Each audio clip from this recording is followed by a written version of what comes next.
अब फेल कौन सा वाला है? कंपार्टमेंट आई है या सारे सब्जेक्ट्स में फेल है? कंपार्टमेंट अगर आती है तो प्रमोशन मिल जाता है। अब पहले ये तय करो कि कितने सब्जेक्ट में फेल है सरकार। लंबे समय के बाद समाजवादी पार्टी के वरिष्ठ नेता मोहम्मद आजम खान ने रामपुर से बाहर मीडिया से रूबरू होकर कोई राजनीतिक बयान दिया है। उन्होंने ये बयान सहारनपुर में दिया, जहां वे भीम आर्मी और आज़ाद समाज पार्टी के मुखिया चंद्रशेखर आज़ाद से मिलने गए थे। याद रहे कि चंद्रशेखर आज़ाद पर बीते दिनों जानलेवा हमला हुआ था, जिसमें उनकी कार पर ताबड़तोड़ गोलियां चलाई गई थीं। आजम खान ने निजी स्तर पर चंद्रशेखर आज़ाद के हालचाल पूछने गए थे और समाजवादी पार्टी के स्तर पर कोई लेना देना नहीं। आजम खान ने चंद्रशेखर आज़ाद के साथ मीडिया के सवालों का जवाब देते हुए उनकी तारीफ की और दबे कुचले लोगों का साथ देने के उनके मिशन और खुद उनके जीवित रहने की कामना की। हालांकि पुलिस जांच पर किए गए सवालों को आजम खान टाल गए और बताया कि किस तरह से उनके ऊपर सैकड़ों मुकदमे दर्ज किए जा चुके हैं और ऐसे में पुलिस को लेकर तो बस वे तारीफ ही कर सकते हैं। एक है ना, मैं चंद्रशेखर आज़ाद की खैरियत लेने आया। भाई थोड़ा हमले से परेशान नहीं हूँ, क्योंकि ये पहला हमला नहीं है और ये आखिरी भी नहीं है। बस ये सेहतमंद रहें और जो मिशन है इनका गरीबों और कमज़ोरों को न्याय दिलाने का, वो इनकी ज़िंदगी के साथ वो मिशन भी ज़िंदा रहे। हमने इन्हें देख लिया, हमारा दिल खुश हो गया। हमारा आज का मिशन पूरा। कहा कि मतलब पुलिस ने जल्दबाजी में जो भी खोला है, तो इस बारे में आप क्या कहेंगे? 250 मुकदमे हैं हम पर। नीचे कर लो। मैंने चौथी बार जब मिनिस्टर था और जेड सिक्योरिटी में था, जेड प्लस रिकमेंडेड थी, उस वक्त मेरी बीवी एसोसिएट प्रोफेसर थी। हमारे ऊपर ये मुकदमा है कि हम मियाँ बीवी ने एक शराब की दुकान लूटी,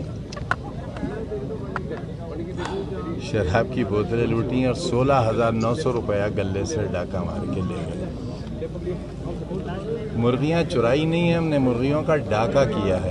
395, 396 बकरियाँ, भैंसे, अलमारियाँ, किताबें। अब आप ऐसे व्यक्ति से अगर पुलिस के बारे में पूछोगे, तारीफ ही करेगा। हाँ साहब, मौजूदा सरकार सुरक्षा को लेकर बड़े बड़े वायदे करती है। अब देखते हो आप विपक्ष के साथ अब एक ही आवाज उठा रहा है कि सुरक्षा बिल्कुल फेल है। क्या कुछ कहेंगे? अब फेल कौन सा वाला है? कंपार्टमेंट आई है या सारे सब्जेक्ट्स में फेल है? कंपार्टमेंट अगर आती है तो प्रमोशन मिल जाता है। अब पहले ये तय करो कि कितने सब्जेक्ट में फेल है सरकार। और जाकू राखे साईं यहाँ मार सके ना कोई। बचाने वाले भी कभी जो आज सत्ता चला रहे हैं उनका इतिहास भी मालूम है ना। आजम खान पुलिस जांच पर खुलकर बोलने से बच रहे हों, लेकिन चंद्रशेखर आज़ाद ने पुलिस जांच पर सवाल उठाए और ये मांग की है कि पुलिस सरकार की होती है, लेकिन पुलिस को चाहिए कि वह निष्पक्ष जांच करे। पुलिस ने पीसी करके बताया कि उन्होंने आरोपी को गिरफ्तार कर लिया। मुझे यूपी पुलिस की काबिलियत पे पहले से कभी शक नहीं था, लेकिन मेरा ये मानना है पुलिस सरकार की होती है और जो सरकार कहती है पुलिस उस हिसाब से काम करती है। जल्दबाजी में कुछ पुलिस की तरफ से इस तरह के बयान दिए गए जो मैं समझता हूं कि जिनकी जरूरत नहीं थी, बिना जानकारी के, बिना ब्लास्टिंग रिपोर्ट के कह देना कि गोली जो है वो 315 बोर के कट्टे से चली और हमने कट्टे बरामद कर लिए, या बिना बहुत सारी जानकारियाँ जो तथ्य जो हैं उसमें हैं कि 4 नौजवान लड़के जिनको ये भी नहीं पता कि खाना किस तरह खाते हैं, वो आके किसी पे गोली चला देंगे। और जिस तरह की पुलिस ने कहानी करके बताया कि भाई अचानक से टोल पर उनको पता लग गया कि चंद्रशेखर आ रहे हैं तो हम हमला कर देते हैं। तो हम उत्तर प्रदेश में रहते हैं, उत्तर प्रदेश की कानून व्यवस्था और उत्तर प्रदेश के सरकार के कार्य करने के तरीके और अपने राजनीतिक विरोधियों को निपटाने के तरीकों को भी हम लोग जानते हैं। किसी को सीबीआई, ईडी, इनकम टैक्स से निपटा रहे हैं, किसी को मुकदमों से जेलों में ठूस के जबरन झूठे मुकदमे लगा के झूठे गवाह तैयार करके निपटा रहे हैं, और जो उनसे नहीं बचे हैं उनको गोली के जरिए जो है निपटाने काम कर रहे हैं। इसलिए मैं अभी जांच के कई तथ्य हैं और जांच लंबी चलने वाली है। मुझे उम्मीद है कि पुलिस बिना किसी दबाव के निष्पक्ष जो है वो इन्वेस्टिगेशन करेगी और इसके पीछे कौन है, किसने किसके कहे पे, किसके इशारे पे किसने पैसा दिया, हथियार कहाँ से आए, ऑटोमेटिक पिस्टल्स कहाँ से वो बरामद हुई, कौन कौन इसके पीछे है, कौन मॉनिटर कर रहा था, कौन जो है रेकी कर रहा था, इन सब की जांच हो।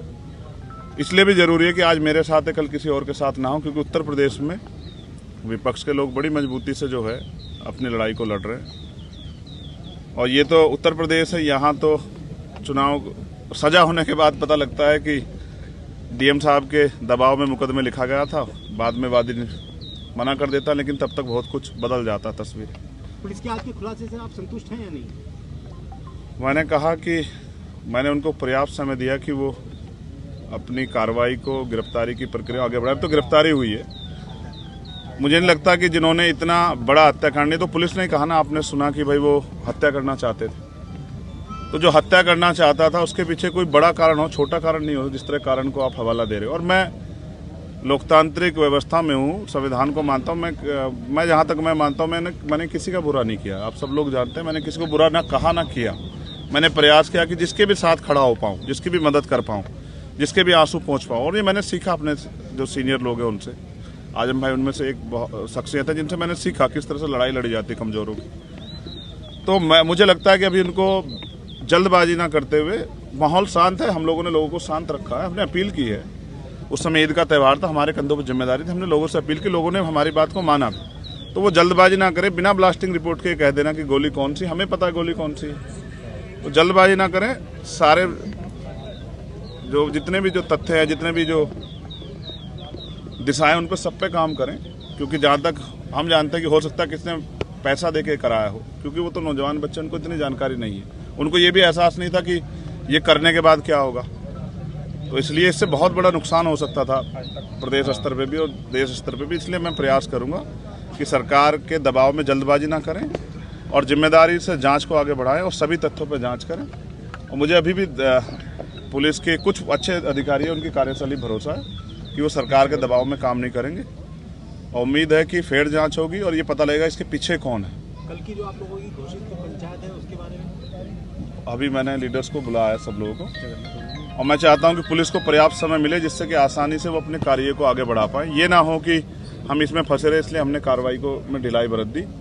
तो आज शाम तक उसकी स्थिति 6 बजे, 6-6:30 बजे क्लियर हो जाएगी। और मेरा प्रयास रहेगा कि मैं उनको समझाने में कामयाब हो जाऊँ कि क्योंकि कावड़ का समय आ रहा है और मोह अच्छा नहीं है, नुकसान हो सकता है। मैं कोशिश करूंगा कि किसी भी तरह का जुटान ना हो। देखिए, जब आप पे हमला हुआ तो आपने ये कहा था कि हमारे सहयोगियों ने, साथियों ने उन लोगों को पहचान लिया था। तो जिस प्रकार उनके आज जो आपने देखा प्रेस वार्ता हुई, तो क्या लगता है वही व्यक्ति थे? नहीं, दिखाए नहीं। आपने देखा क्या दिखाए? आपने देखा हो तो मीडिया के लोगों ने बताओ। फोटो भी वायरल हो चुके हैं, आपने देखा हो? नहीं, पुलिस की कार्यशैली ऐसी, फोटो किसी का दिखाते हैं, जाता कोई है, हथियार कोई होता है, लगाया कोई जाता है, पकड़ते कहीं से हैं, दिखाते कहीं से हैं। तो इतने कम समय में कट्टे से तो फायर नहीं हो सकती लगातार। और फायर 6-7 हुई है, 3 नहीं हुई है। तो मैं कह रहा हूँ ना, अभी जांच कर लें, जल्दबाजी ना करें। मैं समझता हूँ उनके कंधों पे जिम्मेदारी है, उनको सरकार को जवाब देना है। लेकिन सरकार भी ध्यान रखे कि इस तरह का माहौल ना बनाए कि लोगों में भय का। आप कानून व्यवस्था तो अच्छी कर नहीं पा रहे हो, इस तरह की बेवकूफ़ी की बातें करने से कोई फायदा नहीं। तो मुझे उम्मीद है कि पुलिस जाँच के इसको सही ओर ले जाएगी और जांच को भटकाने काम नहीं करेगी। मुख्यमंत्री ब्रजेश पाठक कह रहे हैं कि चंद्रशेखर तो मेरे भाई की तरह है और हम उनको सुरक्षा मुहैया कराएंगे। अब से पहले वो जिस पार्टी में रहे, हमने उस दल में काम किया। तो मेरे ऐसा नहीं, राजनीति में किसी बुरे संबंध नहीं होते हैं। तो मैं तो मुख्यमंत्री को बुरा नहीं कह रहा हूँ। वो अलग बात है कि उनके बहुत सारे कार्य ऐसे हैं जो जन विरोधी है, उनकी भाषा ऐसी है जिसको लोकतंत्र में कोई जगह नहीं दी जा सकती।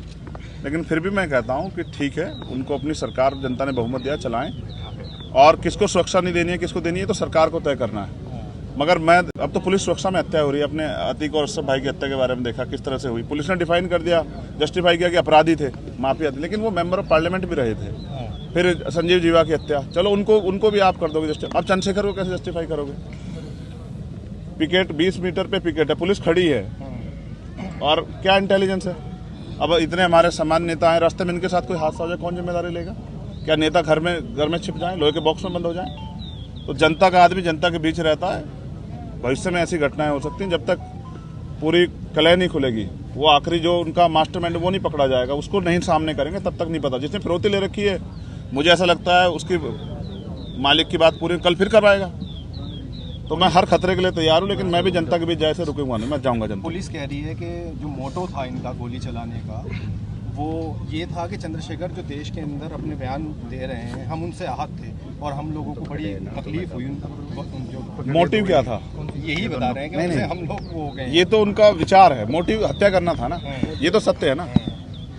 ये तो नहीं था मैंने किसी जानबूझ के करा लिया। ये तो यूपी की पुलिस है ना नहीं, सरकार। इस तरह की बात भी चली कि शायद चंद्रशेखर ने वो लेने। चलो ये तो स्पष्ट हो गया ना। अच्छा वो ये नहीं कहा कि ये चंद्रशेखर के ही लोग थे। ये चंद्रशेखर जाति के एंगल पे मैं नहीं जाना चाहता। अधिकारियों ने एक सेकंड में टाल दिया। मुसलमान होता कोई गुजर जाट होता, तत्काल नाम लिख के चलाते। तो मेरे एक सेकंड रही बात पुलिस की और उसकी, तो मैं फिर कह रहा हूँ कि कानून व्यवस्था सबके लिए अच्छी होनी चाहिए, चंद्रशेखर के लिए नहीं, सबके लिए होनी चाहिए, अंतिम व्यक्ति के लिए। और वो माहौल नहीं दे पा रही सरकार, इसलिए मैंने मुख्यमंत्री का नहीं संभाल पा रहे तो दे दो इस्तीफा। आपके यहाँ भी अच्छे लोग हैं, उनको दे दो, वो चला लेंगे। ठीक है, मुख्यमंत्री जो भाषण देते हैं उनका असर होता है। कहो तुम थक गए हो हैं? तुम सवाल इशारा कर रहा हूँ बार रोक दो। हवा हो जा रही है बच्चे की। हवा टाइट हो रही है हमारी, हाथ आकड़ के बिल्कुल।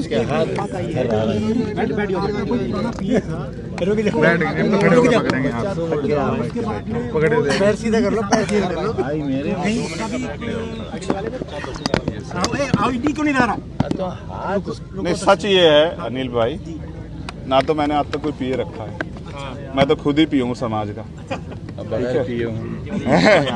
पीता, मैं फिर कह रहा हूँ, चर्चा कौन बल दे रहा है? मीडिया के लोग बल दे रहे होंगे या पुलिस के लोग? पहली बात, मेरा कोई पिए नहीं है, मैंने आज तक कोई पिए नहीं रखा है। मेरी इतनी हैसियत भी नहीं कि मैं पिए रखूँ। मैं तो खुद समाज का पिए और कोशिश कर रहा हूँ। और मेरे बयान वही हैं जो आप फिर सुन लो कि अगर किसी के भी मजलूम के साथ अन्याय होगा तो मैं बोलूँगा। अगर आप लाठियों को, गोलियों के दम पे चुनाव लड़वाओगे, आप लोगों की आवाज़ को कुचलोगे, तो हम लोग बोलेंगे। उसको हम ना नहीं करेंगे, उसके लिए तो चाहे और गोलियां चला लो। ये बात आप तय कर लो।